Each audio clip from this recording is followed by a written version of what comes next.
We are live at Radio Row, LAFB in the house. It's Friday afternoon, and we have a very special guest, someone who's been balling out for years, Greg Newsom, formerly from Northwestern, now with the Cleveland Browns. Greg, thanks for joining us. How you doing? Man, I'm doing good. Thanks for having me. You're welcome. You're welcome. We're going to talk about all kinds of things. We'll talk about the draft. We'll talk about maybe what the Chargers could do to get somebody just like you in round 1 or 2 this year. Probably needed round 1. Right. We'll talk about your time going up against Jamar Chase, see what that's like. But first and foremost, how's the week treated you? How are you doing? How you feeling for the game? Like, what's your digs look like between now and Super Bowl Sunday? Man, a bunch of interviews, a bunch of appearances, but it's been fun. This is my first time in L.A.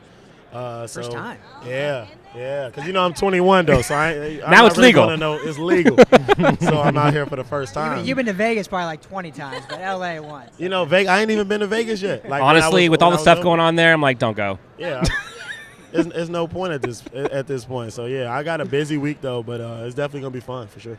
Got it. Now, so I cover the Chargers, and I was at the game in L.A. That Charger-Brown game was absolutely bananas. What was that game like for you, and what is it like being in a track meet style game as a defensive player where you're sitting there and the offense just go back and forth, and like you're trying to stop them, but like there are some guys who are just cheat codes. Like, what's that like for you? How do you overcome that? Sadly for me, man, I was out. I wasn't able to play that game, sadly. That's probably why the Chargers won. Calf strain. But, like, even just watching a game like that, and in Kansas City I played in a game that was a track meet. But it's crazy. Like, sometimes offense just can't miss. Like, whatever they do, they're just on that night. And it's like you just try to – three ball, right? Right. Like, if they're hitting, they're hitting. You just got to try to get one stop.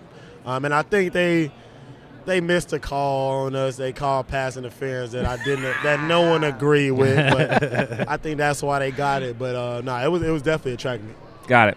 Yeah. So being in Cleveland, Cincy now in this game, I know you've only been there a year, but do you feel the rivalry yet, or is it still you're new enough where you don't totally feel it? I mean, like, it's a rivalry, but they don't beat us though. Like, obviously they're in the Super Bowl. Hey, so talk that talk. Take nothing away from them. They're in the Super Bowl. We're not. But like, I don't consider it a rivalry yet. You guys shut them down. You held them to it was 16 points or 41 to 17. 40. There you go.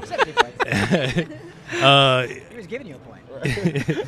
You were on Jamar Chase for 7 targets, and you held him to 3. 2 rookies going at it. Talk to us about that. I mean, like he's being lauded as the second coming of Jerry Rice or whatever. Are you the second coming of Deion Sanders? Is that what that is? Man, I'm just trying to be myself. But no, that was definitely a fun matchup. I live for matchups like that, especially when our DBs are the underdogs, where he's been doing everybody wrong. And even just listening to the game, commentators are saying, like, I don't know why anybody would ever match him up single coverage. So, like, hearing stuff like that is just disrespectful to me already. So, like, going into that game, I felt like I had an extra motivation going into that game. It was fun, though. He's a great receiver. But, me and Denzel Ward, I think we're going to be a great duo for a long time now.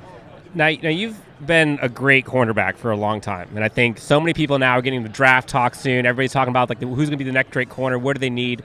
Like for you, like when teams are looking at corners, or when you think about someone who needs to be like great at like a shutdown, man-to-man coverage, or press, like what do you think cornerbacks coming into this class like need to showcase to be like that top tier talent? And is there a guy or two that you're like, man, if you guys pick him up, whoever the team is, like you guys are going to be sold? Yeah. So I haven't watched too much college. I like Ahmad Gardner, though. Sauce Gardner. He's a beast. I like him, too. He's from a smaller school. They're not small no more, but they were at least. But, like, I would just say, honestly, it's just the confidence. Like, I came into the league with a ton of confidence, and, like, that's the way I play. And, like, I feel like you need a dog out there who's going to go out there. I'm talking smack every play. I'm doing all that stuff. Like, I feel like if you see that on the field – with confidence, like, I feel like you can't be stopped. Like, I feel like always that I'm the best player on the field no matter what field I'm on. Like, that's just how I carry myself. So I feel like if you find a guy who can carry themselves like that, you definitely have a corner to make it. So, obviously, confident man. Where do you stand in the cornerback class that was drafted last year? Yeah, I said it before. I think I'm the best. But obviously, they're all going to say that too. And they're all really, really good corners. All of them are my friends. I talk to JC. I talk to Pat. I talk to them dudes all the time. We're gonna train together in this off season. Well, there you go. No, I still believe that I'm the best. Like I said, I think I could just do it all, like in all coverages. So I still think Which, if anybody watched you this year, you definitely can. That's pretty easy to say. If anybody has not seen an incredible highlight reel, go watch Greg Newsom's Northwestern tape. Oh my goodness! I said I was watching YouTube. I'm like, I'll just watch this on repeat. I'm fine. I'm fine. All right, so White guys like to watch, like good college tape, but slow white guys like to watch. Yeah, so I'm like, I can't do any of this. There's no way. There's no way. Is there a time, Greg, that you said you like trash talking? Is there ever a time when you're like, all right, he got my number this game, I'm going to slow it down, or you got to keep that all game? Never. Okay. Like, I ain't never just get Bottled up. beat where I just can't even do nothing with nobody. Like that's never happened yet. Okay. Yeah, so I pray it never has to happen. Even if it does, I'm still gonna make an excuse. I'm still gonna make an excuse, and I'm still gonna think I'm better than you. But you know Where's my safety over the top? That's what I'm saying. I'm gonna make some excuse like, I tripped. I didn't do my pregame. Okay, routine Josh. or something, so. Do you have any trash talk heroes? Nah, not really. All right. That needs to be your nickname, though. I'm Set going to the call you mold. Trash Talk Hero. Yeah. That's a nice punk band name. Dion Jr. and Trash Talk Hero. All right, well, then I guess last question gets you out of here. So Browns obviously looking to improve this year. What do you guys think you need to kind of become this next Bengals team where you're now in the Super Bowl? I think it's just consistency. Like I said, we've had our highs, we've had our lows. Offense has had games they put up 40. Defense have had games where we let up 40. And, I think it's just all has to do with consistency.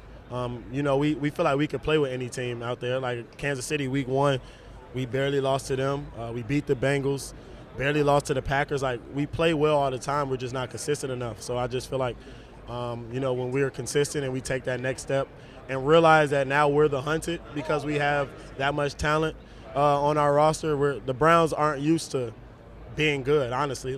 So guys probably don't know how to react when you're that team being hunted instead of being a hunter. So we kind of got to have that hunter mindset, but realize at the end of the day, with all the talent we have on our roster, that people are coming for us. So we got to be ready to go each week. That's where you want to be. Yeah. Man, future All-Pro Greg Newsom. I'm calling it right now. There's no question about it in my mind.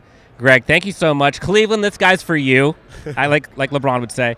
Greg, thank you so much for joining us, man. Best of luck with everything this offseason. Can't wait to see you ball out next year. Thank you. I appreciate it. Thank you. Thank you.